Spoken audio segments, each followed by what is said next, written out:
وشهر رمضان الذي أنزلت فيه ماہ القرآن. مبارک رمضان کے 14ویں دن کی دعا. اعوذ باللہ من الشیطان الرجیم. بسم اللہ الرحمن الرحیم. اللہم لا تؤاخذنی فیہ بالعثرات وأقلني فيه من الخطايا والحفوات ولا تجعلني فيه غرضا للبلايا والآفات بعزتك يا عز المسلمين. اے میرے معبود، اس مہینے میں میری لغزشوں پر میرا مواخذہ نہ فرما اور میری خطاؤں اور غلطیوں کے عذر کو اپنی بارگاہ میں شرف قبولیت عطا فرما اور مجھے بلاؤں آفات کا ہدف قرار نہ دے. تجھے تیری عزت کا واسطہ اے مسلمانوں کی عزت و آبرو. اس دعا کے سب سے پہلے فراز میں ہم پڑھتے ہیں: پروردگارا، میری لغزشوں پر میرا مواخذہ نہ فرما. ناظرین گرامی قدر، ہمیں اس بات کی طرف متوجہ رہنا چاہیے کہ ہماری زندگی میں یہ حادثات، یہ تصادفات، یہ ناگہانی اموات ہمارے گناہوں کا نتیجہ ہوتی ہیں.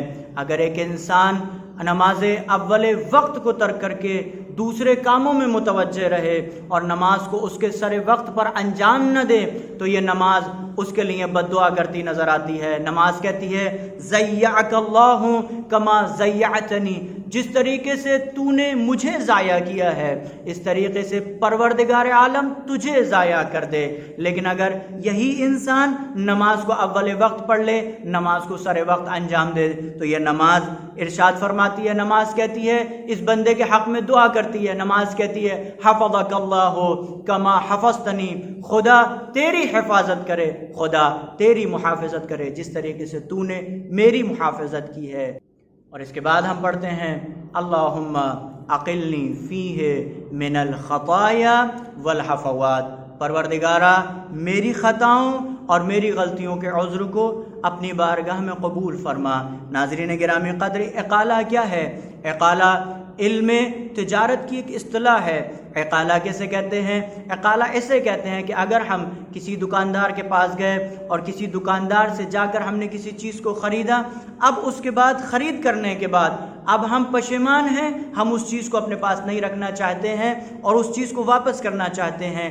اس دکاندار کے لیے مستحب یہ ہے، شرعی فتویٰ یہ ہے کہ یہ دکاندار اس چیز کو ہم سے واپس کر لے، اس چیز کو ہم سے لے لے. ہم پروردگار عالم سے اقالے کی دعا کرتے ہیں: پروردگارا، جس طریقے سے تو نے ایک عام انسان کے لیے اقالے کو مستحب قرار دیا، ہم پروردگار تجھ سے اقالہ کرتے ہیں کہ اے پروردگار، میری غلطیوں اور میری خطاؤں کے عذر کو اپنی بارگاہ میں شرف قبولیت عطا فرماتے ہیں.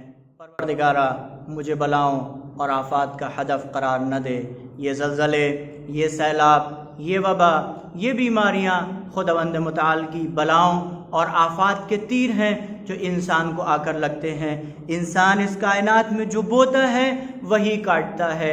اگر پھول بوئیں گے تو پھول نصیب ہوئیں گے اور اگر خار بوئیں گے تو کانٹے ہی کاٹنا پڑیں گے. پروردگار عالم قرآن مجید میں ارشاد فرماتا ہے: فَمَن يَعْمَلْ مِثْقَالَ ذَرَّةٍ خَيْرًا يَرَهُ وَمَن يَعْمَلْ مِثْقَالَ ذَرَّةٍ شَرًّا يَرَهُ. اگر ذرہ برابر نیکی کرو گے تو اسے دیکھو گے اور اگر ذرہ برابر برائی کرو گے، بدی کرو گے تو اس کے مزے کو چکھو گے. نیکی کریں گے پروردگار عالم جزا نصیب فرمائے گا، بدی کریں گے پروردگار عالم اس کے عذاب کو چکھائے گا. اس لیے بارگاہ پروردگار عالم میں دعا کرتے ہیں: پروردگارا، اس مہینوں میں میری لغزشوں، میری خطاؤں پر میرا مواخذہ نہ فرما. میری خطاؤں اور غلطیوں کے عذر کو پروردگارہ اپنی بارگاہ میں شرف قبولیت عطا فرما اور مجھے بلا و آفات کا ہدف قرار نہ دے. تجھے تیری عزت کا واسطہ اے مسلمانوں کی عزت و آبرو. بسم اللہ الرحمن